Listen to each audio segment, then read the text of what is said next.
দোস্ত আজকে ক্লাস করলি না কেন? আজকে অনেক ইম্পর্টেন্ট একটা ক্লাস ছিল। মুড ভালো নাই রে। তুই আমাকে একটা কাজ করিস, ওকে নোটগুলো দিয়ে দিস। সেটা তো দিতেই হবে, তা না হলে তো তুই ধরা খেয়ে যাবি। আচ্ছা চল ক্যান্টিন থেকে কিছু খেয়ে আসি। তুই যা, আমি গৌসের জন্য ওয়েট করতেছি। ওর দাদু ওই দিন ওর সাথে যেটা করলো না, একটু এক্সেসিভ হয়ে গেছে। এটা করা ঠিক হয় নাই। আমার মনে হয় আমাদের ব্যান্ডে প্র্যাকটিস করার জন্য ওর বাসায় না যাওয়াটাই বেটার। আমাদের ব্যান্ডে প্র্যাকটিস করতে হলে আমরা দরকার হলে প্র্যাকটিস প্যাড ভাড়া করব, ওখানেই প্র্যাকটিস করব। কি বলিস? হ্যাঁ দোস্ত, আমারও সেটাই মনে হয়। এরকম ইনসাল্ট হয়ে হয়ে তো বারবার মানুষের বাসায় যাওয়া যাবে না।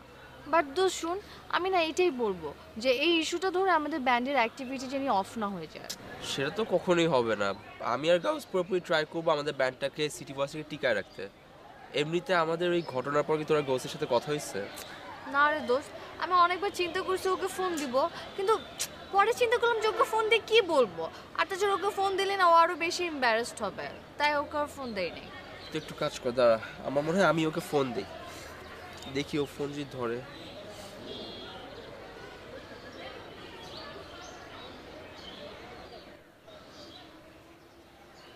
ফোন তো অফ বলতেছে। আচ্ছা ঠিক আছে দোস্ত, বাদ দে, চল ক্যান্টিন থেকে খাই আসি, পরে আবার ফোন। ঠিক আছে, খাই খাই খাই খাই।